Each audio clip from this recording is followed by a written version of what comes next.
Okay, so in part 3 of this week's content, I'm going to talk about value, influenced by Raj Patel's stuff on the value of nothing, but bringing it back to thinking about waste. So I'm going to kind of play off waste and value in this idea. And firstly, kind of banal observation that both of these things are social constructions. Like what we see as valuable, what we see as wasteful, are very much contextual to who we are and our traditions and norms and cultures and stuff like that. So I think 99% of the stuff we buy is in the trash by the end of the year. The concept of value in that sense of like all the stuff we buy, how is it value if we're throwing it away? Again, relating it to waste, waste is kind of offensive if it's in the wrong place. It's invisible, as I mentioned earlier.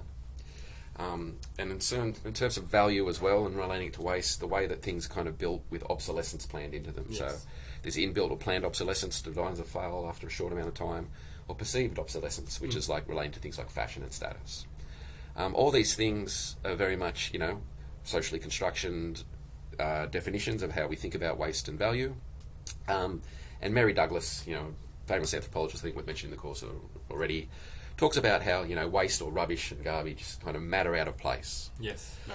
Yeah, it's not the object itself that's waste or rubbish, it's the context. Dirt is a matter of out of place in the house, but in the garden it's, a thing of life, which is an important way to think about this. Same thing can be said about waste. One person's cow shit, another person's fertilizer in that sense. But also, waste is an industry, and like we've increasingly, been dumping our waste in the developed world to the developing, and there was a huge uproar a couple of years ago when China stopped taking our waste. What are we going to do now? What are we going to do now? We might have to be responsible for it. It's also interesting to that point about invisibility and what is in and out of place. So, for example, many people who visit developing countries go, there's rubbish everywhere.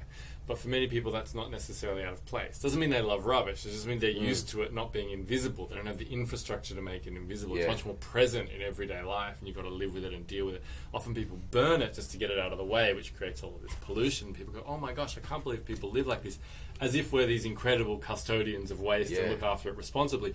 We just hide it from view.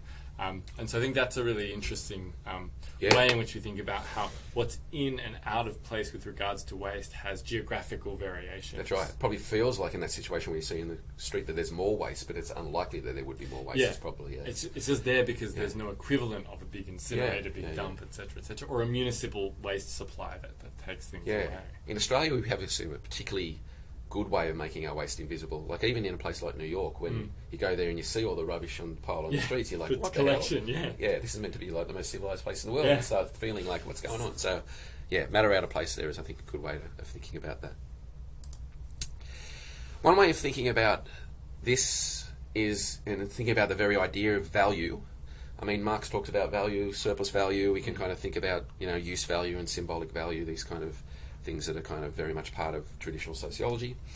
But we can think about like these things in terms of their scarcity or abundance, but then how that doesn't necessarily relate to how much they cost. So he points out that water's really cheap, despite its importance and waning supply. So it feels like the source of water, but yes, it's actually quite cheap, and our infrastructure sets it up in a way that's the way it works. Diamonds are really expensive, even though there's virtually no use for them, other than kind of vanity and things like that. But like in a more subtle way, rather than thinking about those things, there's a kind of what he calls the new kinds of free. Things that are free that aren't really free, but we don't pay for them, that someone does. So, for instance, when the World Cup's on TV, we'll watch it on SBS for free. But as this kind of analysis points out, in that time in South Africa, they spent $2 billion on hosting that. So someone paid for something, what's going on there. The SBS would have paid for it as well, no doubt.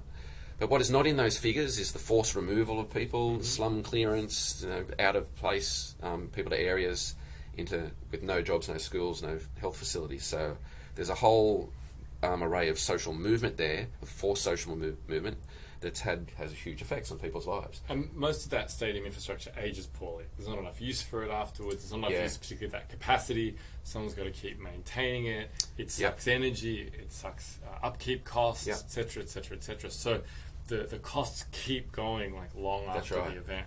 There's a stadium built for the Brazil World Cup, which was either the one after that was built for purpose for that World Cup, and will never be used for anything ever again. It's in the middle of nowhere.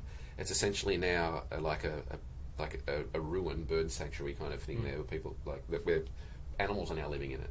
Millions and millions of dollars for this event.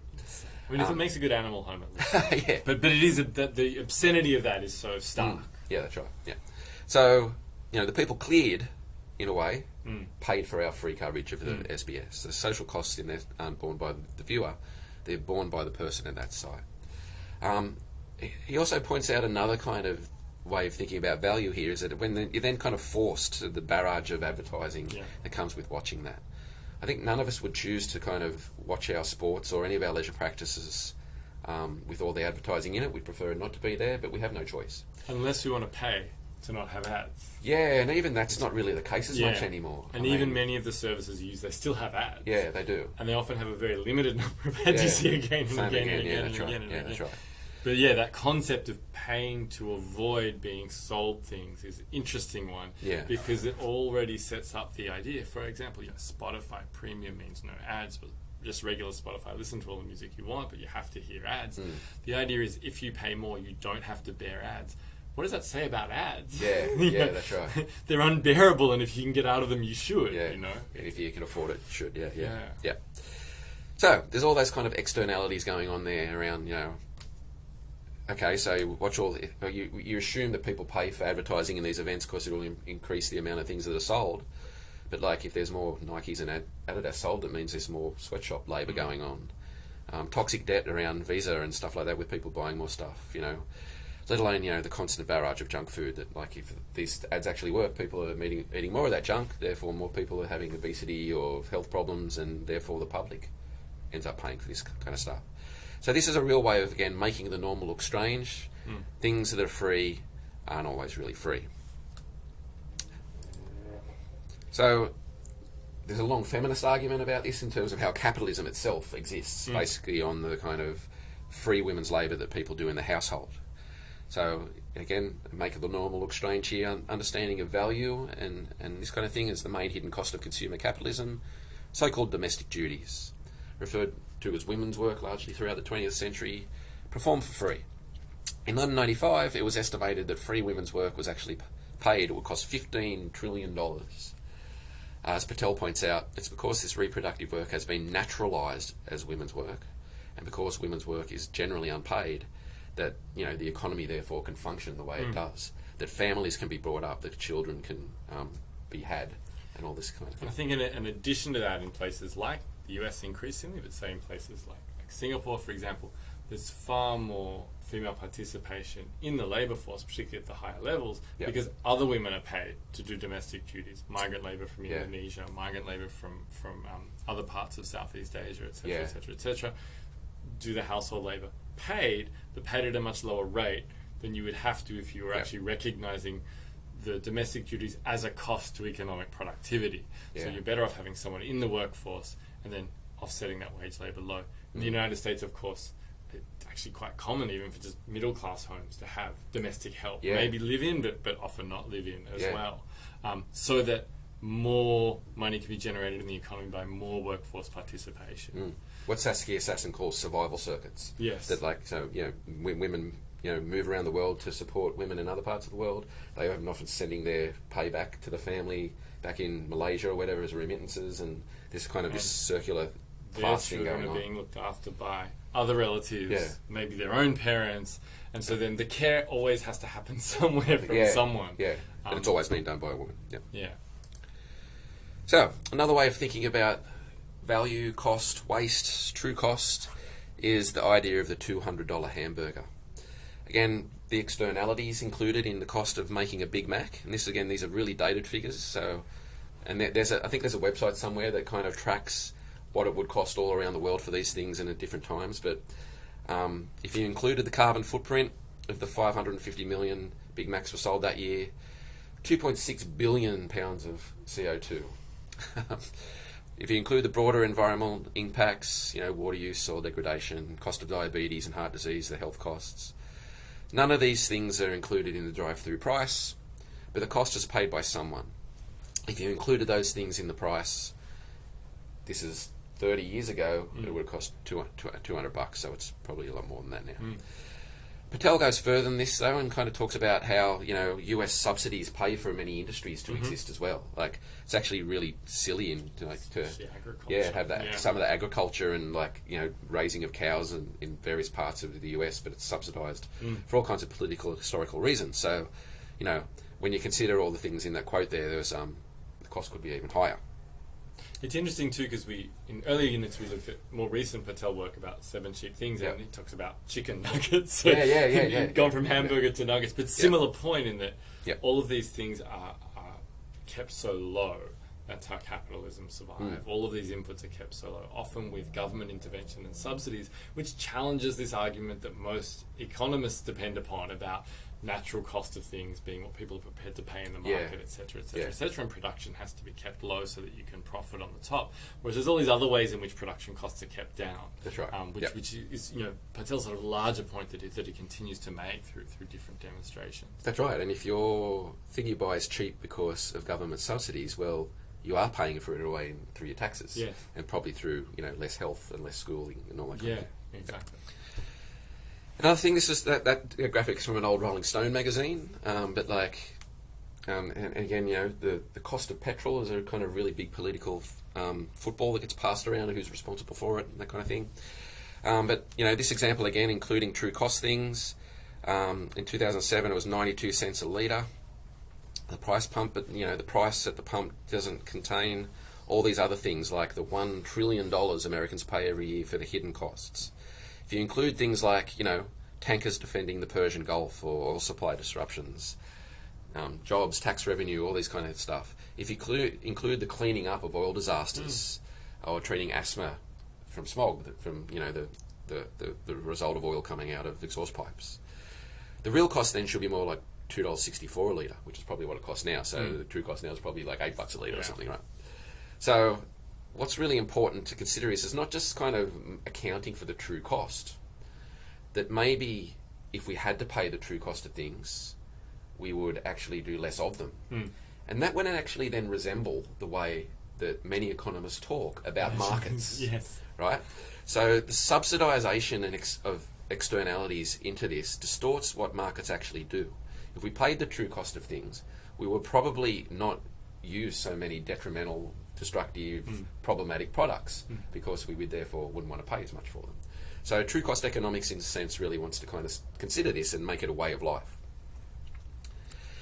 Spoke about waste earlier on. Waste is a political issue. Where should it go? How should we deal with it? Should I be responsible? A lot of not in my backyard kind of stuff about this. No one wants to live next door to the rubbish dump, but no one wants to live next door to the medical waste dump or the nuclear waste dump, and all these kind of things that technology is produced to make our lives better have, wasteful effects. You see stories on the current affair of rubbish rage, right? They're kind of funny and absurd in a way, where two neighbours have got into some argument over their bins, and this kind of stuff. It sounds absurd, but this waste again produces emotions here. It does, So again, I just return to Ulrich Beck here, a sociologist that I used to use a lot, not so much anymore. The politics of risk management then is, really is an essential, dominant part of how politics works. Much politics today, while we talk about, redistribution of wealth and labour markets, stuff like that, really much of the public prominence debates happens around management of risk. And people, get riled up about this stuff. Politicians will often say it's a federal responsibility, it's a local, it's a state, and it's a football that gets passed around that no one can deal with. So waste in itself is a political issue, and it relates to things that we value, it relates to our morals, it relates to our desires. So to conclude this lecture today, it's been mostly about waste, but also about economics and about the understanding of value, and using waste as an example to think through those things. It's implicit to everything we do, but it's largely ignored, and it's really invisible in our societies. It is becoming more of a kind of political issue that people are arguing that we should deal with it. But again, at the consumption end, we can kind of minimise it as much as we can, but the problem is more so at the production end.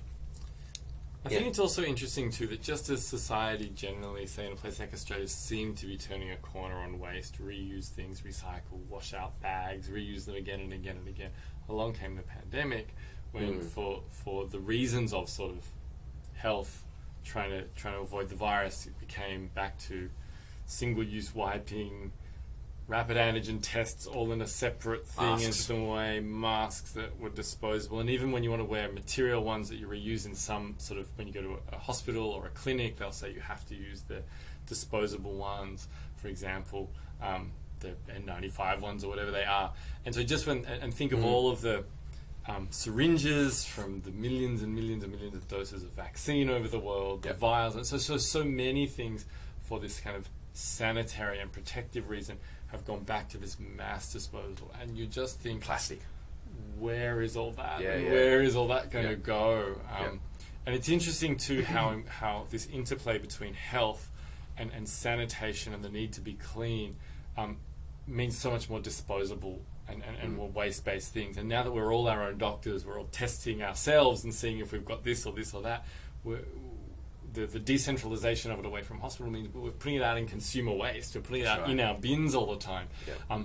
And that's a really, I guess, a apparently necessary but quite frightening shift back towards just immediate waste. It's for some of that period, very startling and depressing. And even at the mass vaccination centre, I went to one that was in an old Bunnings. You probably went to the same one, the Belmont, and you just thought every day that just you could see at the desk, of course they have to, right? But just syringe, inject, dispose, unwrap, expose, and just they had little bins beside, and people coming around and collecting them.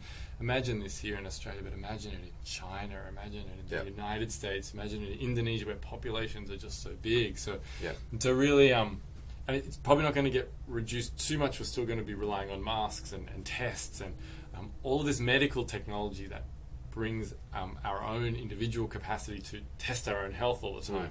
The waste that's bringing into our life and onto our planet. Yes, and then the question of responsibility. Is really important. That's right. So I suppose in the end, what I'd like people to get out of this lecture is not necessarily a hectoring and like a sermon about this, but like we live in a system that's hard not to be wasteful. So it's good to be mindful of it, but we can only do so much. I suppose my argument here is as much as about like knowledge. So I do want to make a political argument for more sociological knowledge to become more important publicly, because without it, I think we're just kind of going to continue down the same paths, and that's going to be a real issue for us. And a lot of the dates in the future decades that people are talking about, where a lot of these things are going to come to a head, are actually being revised, getting closer and closer. So it's only a matter of time till we're beyond the period of being able to do something about them. So and our kind of scientists we always turn to, economics and of course advancements in technology, are not seemingly going to help us with these